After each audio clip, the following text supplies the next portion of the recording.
Voici l'histoire de deux Virginies. La première était un État construit sur le dos des esclaves et contrôlé par les riches. La seconde, un territoire habité par des pionniers et d'anciens serviteurs sous contrat. Ces deux Virginies étaient incompatibles, mais ont cohabité pendant des siècles jusqu'à ce qu'une guerre civile les divise. Maintenant, il y a deux Virginies aux États-Unis et l'histoire de cette séparation est pleine d'explorations, de défis et de carnage. Depuis l'époque où les premiers colons ont atteint les terres de ceux qui allaient devenir la Virginie occidentale, vers 1763, jusqu'à ce qu'elle devienne le 35e État de l'Union, il y avait beaucoup de tensions entre les habitants du territoire de la Virginie. Cependant, pour comprendre exactement les origines de cette fracture et comment cela a conduit à la création de deux Virginies très différentes aux États-Unis aujourd'hui, nous devons remonter dans le temps. Le 6 décembre 1606, une expédition de 120 colons masculins a quitté le Royaume-Uni à bord de la Susan Constant, du Godspeed et du Discovery en direction des Amériques. Le 13 mai 1607, les hommes à bord de ces navires ont choisi d'installer leur colonie à Jamestown, Virginie. Ils ont nommé ce morceau de terre d'après leur roi, Jacques Ier, James en anglais, mais ce n'est pas encore le début de l'histoire, loin de là. Avant que les Européens ne colonisent les terres de Virginie, les Amérindiens y vivaient déjà depuis plus de 10 000 ans. La relation entre les colons européens en Virginie et les peuples indigènes des Amériques allait devenir compliquée. Il y a parfois eu de la coopération et du respect entre eux. Mais le plus souvent, il y eut des effusions de sang. Il y a environ 14 000 ans, des bandes nomades de chasseurs-cueilleurs se sont répandues sur le continent nord-américain. Ils ont traversé la passerelle terrestre de Bering, reliant l'Asie et ce qui est maintenant l'Alaska, car de grandes quantités d'eau étaient alors piégées dans les glaciers et les calottes glaciaires. Certains de ces premiers peuples indigènes ont probablement également voyagé le long de la côte ouest en utilisant des bateaux et en vivant des richesses de la mer. Les premiers peuples des Amériques ont suivi les migrations des mammouths et d'autres gibiers, ce qui les a finalement conduits dans tous les coins du continent. Vers 9000 avant Jésus-Christ, les tribus indigènes avaient atteint ce qui est maintenant la Virginie. Ils ont créé de petites communautés dans la région qui vivaient de poissons, de petits gibiers et de cueillettes. Vers 500 avant Jésus-Christ, une culture de constructeurs de tumulus connue sous le nom d'Adena a réalisé de grands terrassements dans la région, dont certains subsistent encore aujourd'hui, dans la ville bien nommée Moundsville et la moins bien nommée Charleston. Pendant des siècles, les peuples indigènes de la région ont collaboré, ont fait la guerre et se sont multipliés. Mais lorsque les colons européens ont débarqué en Virginie et ont déclaré que la région allait désormais s'appeler Jamestown, tout a changé. En 1606, le roi Jacques Ier accorda une charte à la Compagnie de Virginie de Londres et à la Compagnie de Plymouth pour coloniser toutes les terres des Amériques non encore revendiquées par une autre puissance européenne. L'un des principaux objectifs de cette entreprise était de localiser une voie maritime entre l'Atlantique et l'océan Pacifique. L'expédition de la Virginia Company était dirigée par Christophe Newport, marin expérimenté et corsaire. Avant son départ, Newport reçut une enveloppe scellée et l'instruction de ne pas l'ouvrir avant d'avoir trouvé un endroit pour établir une colonie. Newport et son équipage débarquèrent dans ce qu'ils allaient nommer Jamestown, le 13 mai 1697. C'était une zone marécageuse infestée de moustiques dans laquelle l'eau douce manquait. L'endroit idéal pour une ville, n'est-ce pas? Les hommes ouvrirent l'enveloppe scellée qu'on leur avait donnée avant de partir, qui leur fournissait les instructions sur la manière d'installer le gouvernement de leur nouvelle colonie. Il y eut des désaccords sur la manière de survivre. La terre était impitoyable, et après seulement 8 mois à Jamestown, seuls 38 sur les 120 colons du départ avaient survécu. Cependant, une semaine après leur arrivée, alors que la plupart des colons étaient encore en vie, le capitaine Newport emmena un petit groupe d'hommes en mission d'exploration sur la rivière James. C'est lors de cette expédition qu'ils rencontrèrent les Indiens Powhatan. Les Powhatan faisaient partie d'une confédération de tribus qui s'étendait de l'actuelle Caroline du Nord jusqu'à Richmond, en Virginie. La couronne britannique revendiquait une grande partie du nord-est des Amériques, même si les peuples indigènes vivaient dans toute la région depuis des siècles. Plusieurs chartes ont été instaurées, mais alors que les diverses puissances et entreprises entraient en compétition pour les territoires, les frontières coloniales ont commencé à bouger. En 1609, la Compagnie de Plymouth et la Compagnie de Virginie de Londres sont parvenues à un accord sur la deuxième charte de Virginie qui modifia le territoire de la Virginie. Ce qui est particulièrement intéressant à propos de cette charte, c'est que sa concession côtière originale stipulait que le territoire de la Virginie s'étendrait de la mer jusqu'à la mer. Ainsi, en 1609, la Virginie incluait techniquement tout ce qui se trouvait entre ces deux parallèles jusqu'à la côte ouest. Les colons de cette époque n'avaient investi que quelques miles de terre depuis la côte. Mais selon la deuxième charte de Virginie, les frontières du territoire de Virginie étaient transcontinentales. La charte donnait également aux colons le droit d'explorer plus à l'ouest et de revendiquer toutes les terres qu'ils jugeraient appropriées, même si de nombreux peuples et tribus indigènes y vivaient déjà. Cela ne fut cependant pas un obstacle pour les colons européens de Virginie.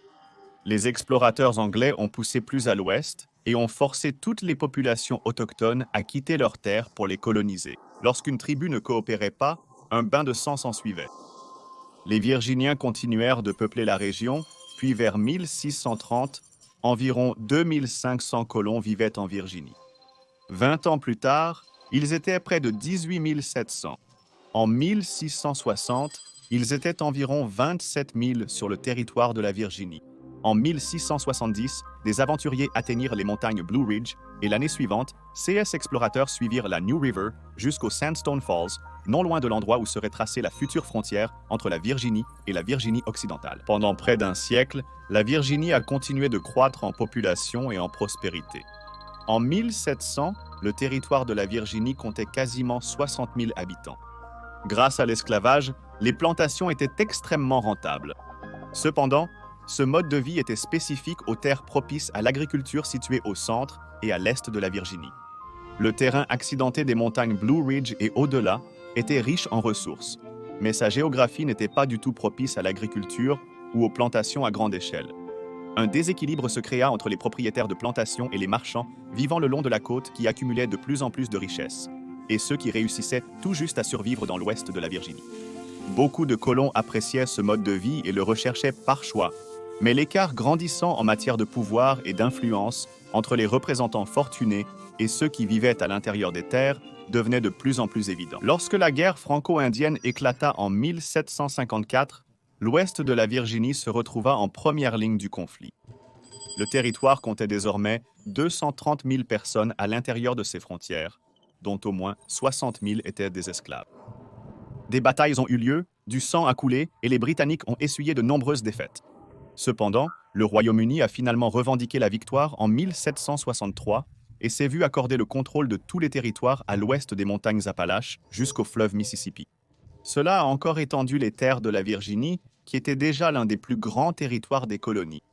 Le 7 octobre, le gouvernement britannique annonça la proclamation de 1763, le nom donné à la frontière qui longeait les montagnes Appalaches et que les colons n'étaient pas autorisés à dépasser.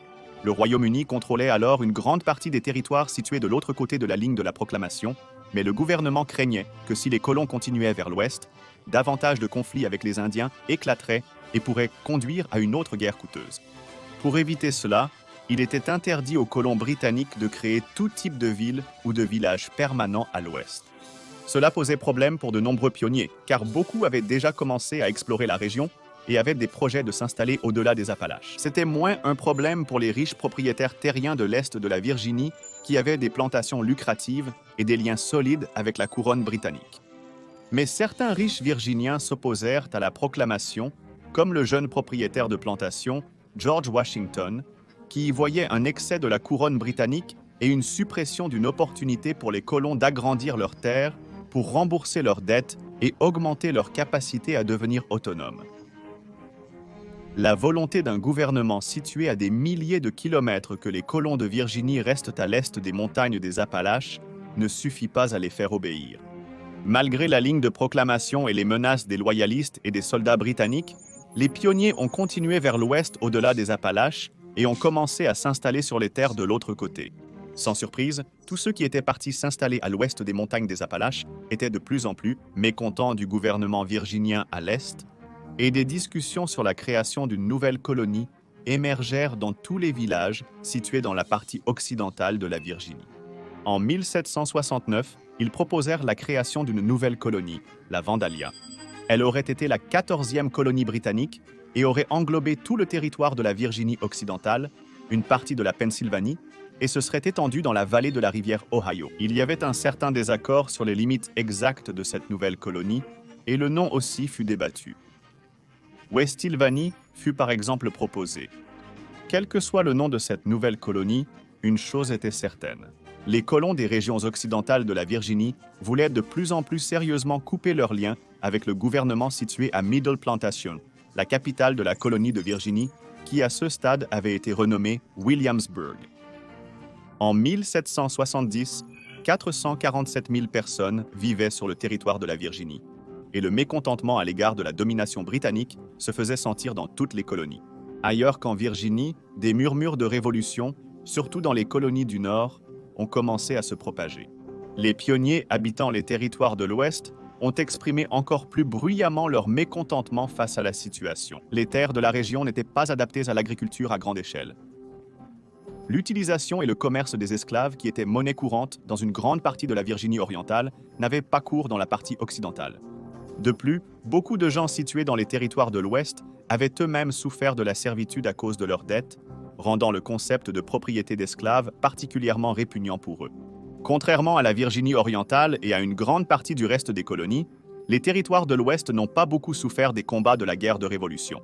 Cela ne veut cependant pas dire que les hommes locaux n'ont pas combattu pendant la guerre. Ils y ont grandement participé.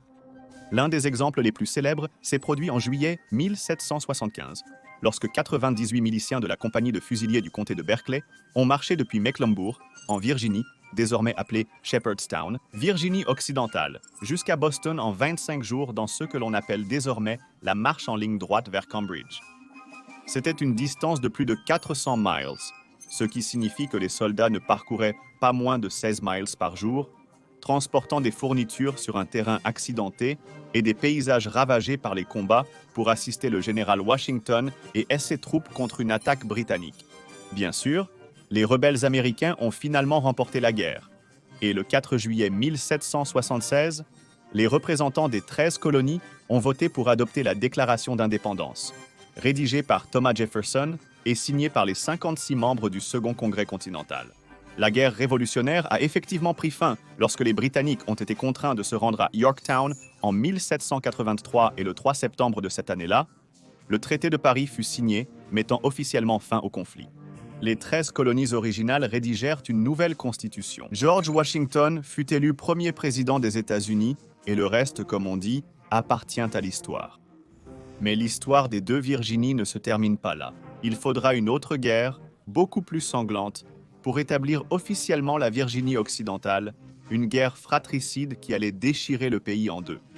On estime qu'environ 6800 soldats américains ont été tués au combat pendant la Révolution américaine. Près de 100 ans plus tard, 620 000 hommes mouraient à la suite de la guerre civile américaine.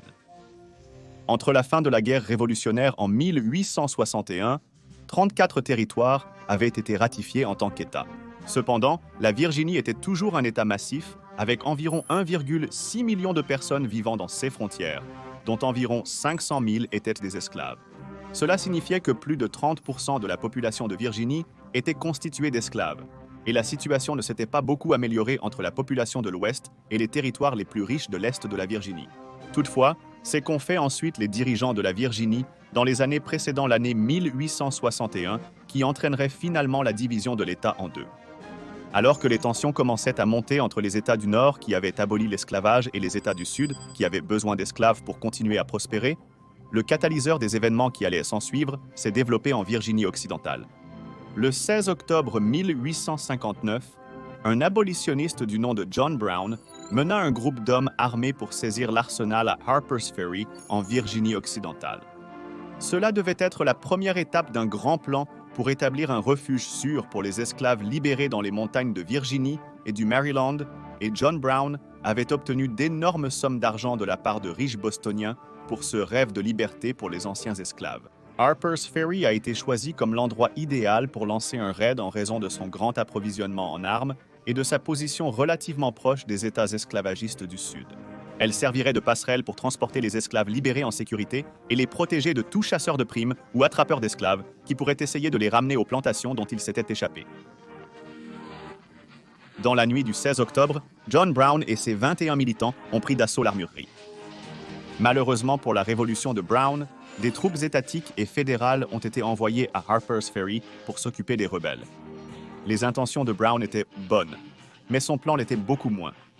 Et après seulement 2 jours, les soldats ont assailli les hommes qui tenaient à l'armurerie. 17 hommes sont morts pendant la bataille, y compris 2 des fils de Brown. Brown et le reste de ses hommes ont été jugés à Charlestown et reconnus coupables de trahison, de meurtre et de conspiration avec des esclaves pour se rebeller, et il fut pendu. La plupart des nordistes ont dénoncé Brown et ses actions. Ils étaient unanimes pour abolir l'esclavage, mais ils pensaient qu'il ne fallait pas s'attaquer à une installation gouvernementale. Le Sud, en revanche, fut choqué et horrifié par les actions de John Brown. Il craignait déjà les rébellions d'esclaves sur leurs plantations, et il croyait désormais que les abolitionnistes allaient inciter ou financer de tels soulèvements. Les propriétaires d'esclaves ont commencé à condamner tous les abolitionnistes comme une menace pour les institutions du Sud.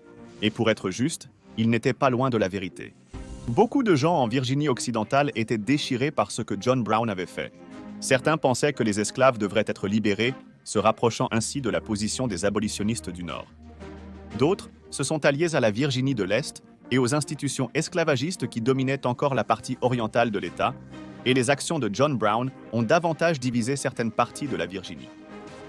Alors que la guerre civile américaine se profilait à l'horizon et que les États commençaient à faire sécession de l'Union, les débats sur la création de la Virginie occidentale en tant qu'État indépendant ont repris. Depuis l'établissement de la ligne de la Proclamation de 1763, la population exprimait son mécontentement en Virginie occidentale et affichait de plus en plus une identité était différente de celle du reste de l'État. La ligne de la Proclamation a maintenant disparu, mais les différences fondamentales entre les populations des 2 Virginies subsistent. Le moment semblait idéal pour demander le statut d'État indépendant.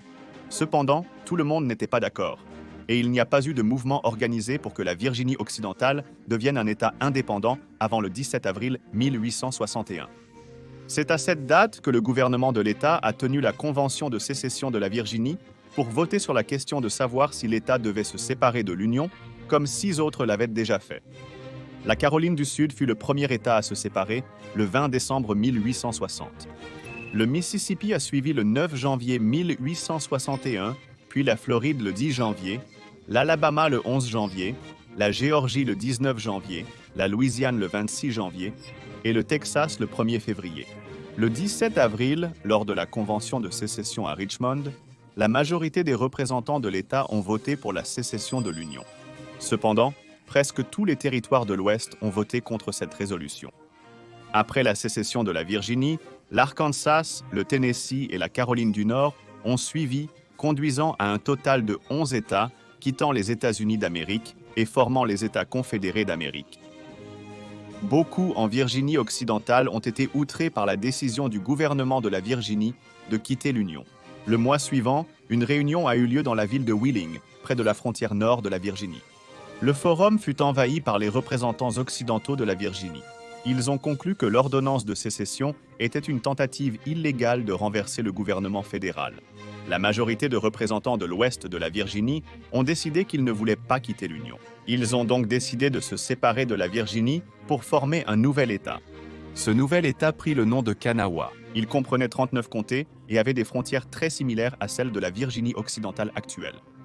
Le nom Kanawha a été choisi en partie pour honorer les peuples amérindiens qui vivaient dans la région. Et Kanawha était également le nom de l'une des principales rivières traversant la région. Ils devaient d'abord discuter de cette proposition avec le gouvernement fédéral du Nord avant de se séparer des sécessionnistes. En juin 1861, la deuxième convention de Wheeling eut lieu, et le gouvernement de Richmond fut déclaré dépourvu de tous ses pouvoirs pour trahison. Les représentants présents ont établi le gouvernement restauré de Virginie et se sont rangés du côté de l'Union. Des élections ont été tenues pour les postes officiels du nouveau gouvernement en Virginie occidentale. En octobre, une élection générale fut organisée dans tous les comtés qui allaient faire partie du nouvel État proposé. La grande majorité des citoyens vivant dans les comtés de l'Ouest ont voté pour la création du nouvel État. Tout était maintenant prêt pour la division de la Virginie en 2 États.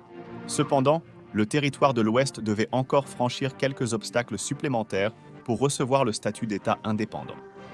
En avril 1862, une nouvelle constitution fut présentée aux habitants de la Virginie occidentale qui devait être votée avant de pouvoir avancer. Encore une fois, la population soutint massivement la nouvelle constitution. Au cours des élections, des votes et de la transition vers le statut d'État, le nom précédemment proposé de Kanawha fut changé en Virginie occidentale. Le gouverneur élu, Francis H. Pierpont, se rendit à Washington, district de Columbia, pour rencontrer le gouvernement fédéral et obtenir officiellement la reconnaissance du nouvel État. Ce processus allait durer un certain temps, car le gouvernement des États-Unis devait alors gérer une guerre contre la Confédération. De plus, le nouvel État proposé devait faire une très grande concession s'il espérait un jour se gouverner lui-même et rejoindre l'Union. La condition était que la Virginie occidentale ne pouvait pas être un État esclavagiste. Cela avait du sens, car à l'origine de la guerre civile, le État du Sud voulait tellement conserver leurs esclaves qu'ils furent prêts à trahir leur propre pays. Le mode de vie même des riches propriétaires de plantations se serait effondré s'ils avaient dû commencer à payer des travailleurs pour cultiver leurs champs. L'abolition de l'esclavagisme n'était pas un problème pour beaucoup d'habitants en Virginie occidentale qui ne possédaient pas d'esclaves et n'étaient pas eux-mêmes propriétaires de plantations. Par conséquent, il fut inscrit dans la Constitution de l'État que tous les esclaves de Virginie occidentale seraient progressivement émancipés au fil du temps. Avec cette clause ajoutée à la Constitution de la Virginie occidentale, le gouvernement fédéral approuva la demande de création d'État. Quelques semaines seulement avant la bataille de Gettysburg, le 20 juin 1863, la Virginie occidentale est officiellement devenue le 35e État de l'Union. Mais à ce moment-là, l'Union était en ruine. Le pays était divisé et les Américains se tuaient les uns les autres à cause de l'institution de la propriété d'un autre être humain. Il s'agit d'une période très sombre de l'histoire des États-Unis. La Virginie occidentale allait jouer un rôle vital dans la guerre civile américaine en tant qu'État frontalier. Elle envoya environ 32 000 hommes pour combattre pour l'Union, bien qu'il faille mentionner qu'environ 10 000 Virginiens de l'Ouest ont également combattu pour la Confédération. Cependant, les contributions de la Virginie occidentale à l'un ou l'autre camp ont été largement éclipsées par les 155 000 hommes de Virginie qui ont servi dans les forces confédérées tout au long de la guerre. La guerre civile prit fin lorsque Robert E. Lee capitula, alors qu'il était à la tête de la dernière force confédérée majeure, face à Ulysses S. Grant, à Appomattox Courthouse le 9 avril 1865. Après la fin de la guerre, les États du Sud le long de la frontière, y compris la Virginie occidentale, devaient être reconstruits. Des centaines de milliers d'hommes étaient morts et les batailles avaient ravagé le paysage. Alors que le pays soignait ses blessures, sans oublier celles causées par la guerre civile, la Virginie occidentale a tracé sa propre route en tant qu'État indépendant. Et en 1885, la capitale de la Virginie occidentale fut définitivement établie à Charleston. Dans les années 1870, pendant la reconstruction nationale après la guerre civile, la Virginie occidentale s'est étonnamment distinguée comme une région industrielle du pays. Bien qu'elle n'ait jamais été bien adaptée à l'agriculture de type plantation à grande échelle, le gouvernement a encouragé l'expansion du chemin de fer et l'exploitation des autres ressources naturelles de l'État, telles que le bois, le charbon, le sel, le pétrole et le gaz naturel. L'exploitation minière et la collecte de ces ressources allaient devenir le gagne-pain de nombreux Virginiens de l'Ouest dans les décennies suivantes. De son côté, la Virginie de l'Est voisine allait suivre son propre chemin après la guerre civile. Elle fut placée sous un régime militaire pendant 3 ans après la fin de la guerre civile. Pendant ce temps, le pays entrait dans une nouvelle phase avec le plan de reconstruction d'Andrew Johnson. Une amnistie générale fut offerte aux Blancs du Sud en Virginie et dans d'autres États qui avaient fait sécession et à quiconque prêterait allégeance au gouvernement des États-Unis. La reconstruction a également permis à ces Blancs de récupérer leurs biens, à l'exception de leurs esclaves. Cependant, dès le début de la reconstruction, les anciens propriétaires d'esclaves ont cherché de nouveaux moyens d'exploiter les personnes noires par d'autres moyens. Un grand nombre de nordistes ont commencé à déménager en Virginie à la recherche d'opportunités et on les appela « carpetbaggers », en référence aux valises qu'ils emportaient avec eux. Cependant, ces nordistes ont joué un rôle vital dans la reconstruction de la Virginie et d'autres États du Sud et ont permis à de nombreuses institutions économiques de se rétablir. Progressivement, la Virginie occidentale et la Virginie sont devenus les États d'aujourd'hui.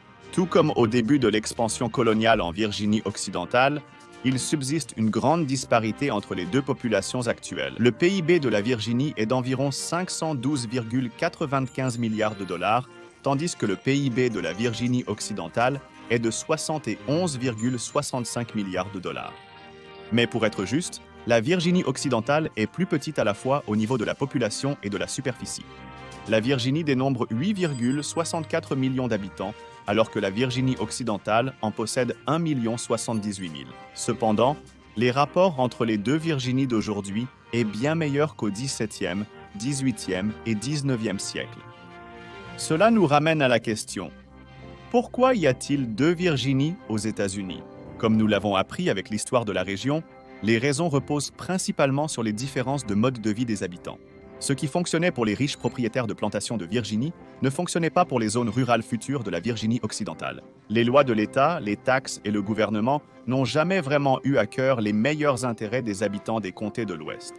Et quand un gouvernement n'écoute pas une population, cela conduit souvent à une révolution, ou dans ce cas, à un nouvel État avec son propre gouvernement. Cependant, c'est la sécession de la Virginie, décidée par le gouvernement de Richmond, qui fut la goutte d'eau qui a fait déborder le vase pour ceux qui vivaient dans la partie occidentale de l'État. La grande majorité des habitants de Virginie occidentale ne voulaient pas quitter le gouvernement fédéral, et cette population ne dépendait pas du travail des esclaves pour sa subsistance. Par conséquent, la véritable réponse à la question de savoir pourquoi il y a deux Virginies, c'est qu'il y a deux réponses. La première, c'est que Richmond n'a pas pris en compte les préoccupations de la population de l'ouest de la Virginie, plus rurale. La deuxième, c'est qu'il y avait des différences fondamentales dans les modes de vie des personnes vivant dans ceux qui allaient devenir la Virginie occidentale. Un mode de vie qui s'est avéré incompatible avec celui des parties centrales et orientales de l'État. Aurait-il été possible que la Virginie reste unifiée? C'est possible. Si Richmond s'était moins concentrée sur le maintien des lois qui bénéficiaient aux propriétaires d'esclaves, alors qu'elle blessait souvent ou ne représentait pas les populations de l'Ouest. Cependant, l'esclavage était tellement ancré dans la société virginienne que même si la majorité des Virginiens de l'Ouest demandaient des changements et des lois plus équitables, il est peu probable que le gouvernement de l'État les ait jamais pris aussi au sérieux que les riches propriétaires d'esclaves. C'étaient les différences fondamentales entre les pionniers, les colons pauvres et les anciens serviteurs sous contrat d'un côté, et la riche population de l'Est, de la Virginie de l'autre, qui ont conduit à une division du territoire. Cette division poussa finalement la Virginie occidentale à devenir un État indépendant. Il est donc plus que probable que la Virginie occidentale se serait inévitablement séparée de la Virginie, même si la guerre civile n'avait jamais eu lieu et que la Virginie n'avait pas fait sécession de l'Union, mais c'est ce qui s'est passé. Et finalement, le résultat de cette décision est que les États-Unis se retrouvent aujourd'hui avec deux Virginies.